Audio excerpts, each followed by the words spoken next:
Hello दोस्तों, एक बार फिर से स्वागत है आपके अपने भरोसेमंद यूट्यूब चैनल पर। आखिरकार केंद्र की मोदी सरकार ने माना कि पेंशन धारकों की पेंशन कम होने के कारण मुश्किल से हो पाता है पेंशन धारकों का गुजारा। जिंदगी भर देश की सेवा करने वाले पेंशन धारकों की एकमात्र सहारा होती है पेंशन। लंबे समय से पेंशन बढ़ोतरी की लड़ाई लड़ रहे हैं पेंशन धारक। कोर्ट का भी बड़ा फैसला, पेंशन धारकों का हक उन्हें हर हाल में मिलना चाहिए। आखिरकार पेंशन बढ़ोतरी को लेकर आगे आई केंद्र सरकार। वे विभाग ने उम्र अनुसार पेंशन धारकों का डाटा किया तैयार। पेंशन बढ़ोतरी के साथ 18 माह बकाया एरियर को लेकर आ गया केंद्र सरकार का ऐतिहासिक फैसला। पेंशन एरियर जारी करने के आदेश हुए जारी। हर रैंक के रिटायर्ड पूर्व सैनिकों के साथ लाखों पेंशन धारकों की हो गई मौज।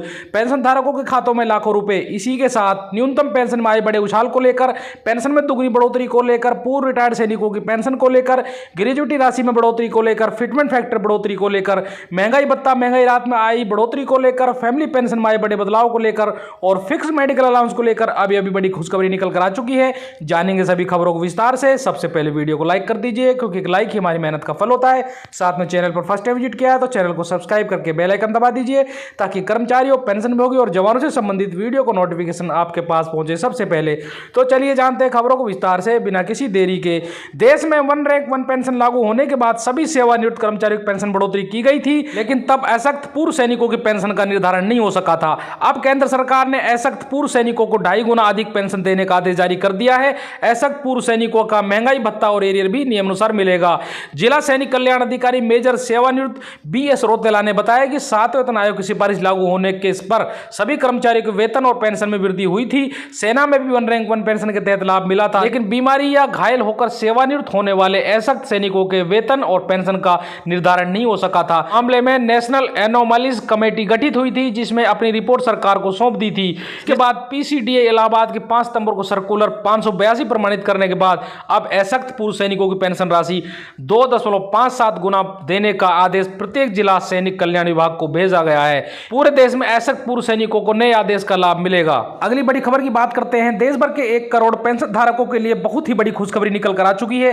अक्सर देखा गया है कि पेंशनभोगी अभाव में जीते हैं, क्योंकि उनकी पेंशन काफी कम होती है। ऐसे में वो अपना गुजारा नहीं कर पाते और ना ही परिवार का गुजारा कर पाते हैं। उसी को देखते हुए संसदीय समिति ने सिफारिश दिया था कि पेंशन में 65 साल से ही एडिशनल पेंशन का फायदा दिया जाए। अभी के नियम के हिसाब से 80 साल पूरी करने के बाद आपकी पेंशन में 20% की बढ़ोतरी की जाती है, लेकिन ऐसी बढ़ोतरी का कोई फायदा नहीं होता, क्योंकि उतनी उम्र तक बहुत ही कम पेंशन धारक जिंदा रह पाते हैं। पेंशन धारकों की कठिनाई को देखते हुए संसदीय समिति ने एडिशनल पेंशन को लेकर केंद्र सरकार को 2 प्रस्ताव दिए थे।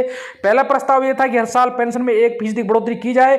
वहीं दूसरा प्रस्ताव यह था कि अगर सरकार हर साल 1% की बढ़ोतरी नहीं कर पाती है तो हर 5 साल में 5% की बढ़ोतरी की जाए। संसदीय समिति ने देखा कि बहुत सारे पेंशनभोगी कठिनाई में अपना जीवन बिताते हैं, उसी को देखते हुए पेंशन बढ़ोतरी की जानी चाहिए, क्योंकि देश की आर्थिक स्थिति के हिसाब से पेंशन काफी कम है।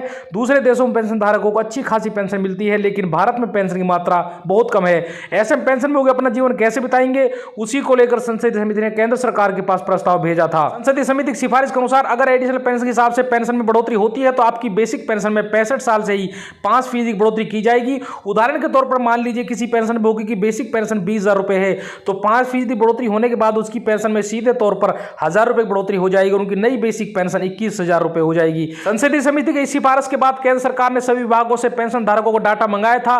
कितने पेंशनभोगी 65 साल के हैं, कितने 70 साल के और कितने 75 साल के हैं। इस प्रकार से विभागों ने डाटा केंद्र सरकार को सौंप दिया है और केंद्र सरकार ने इस डाटा को वे विभाग के पास मंजूरी के लिए भेज दिया है।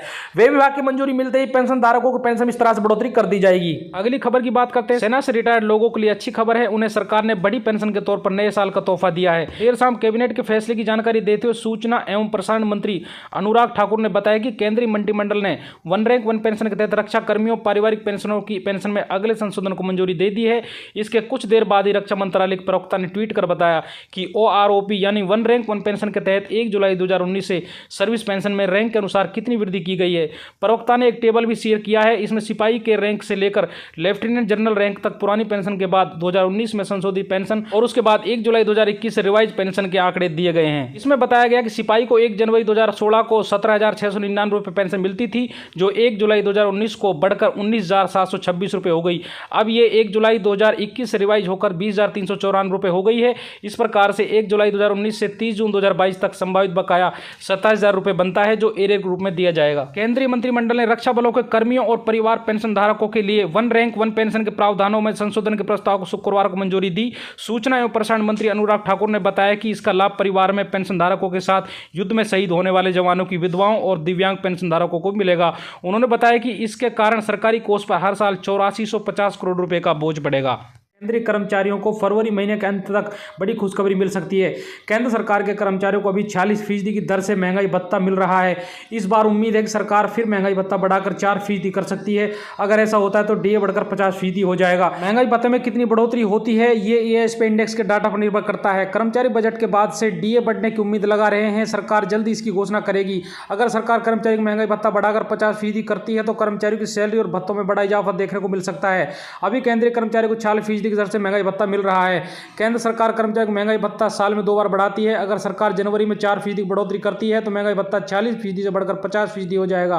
अगर सरकार ऐसा फैसला करती है तो कर्मचारी के वेतन में न्यूनतम तौर पर सीधे 9,000 रुपये की बढ़ोतरी देखने को मिलेगी।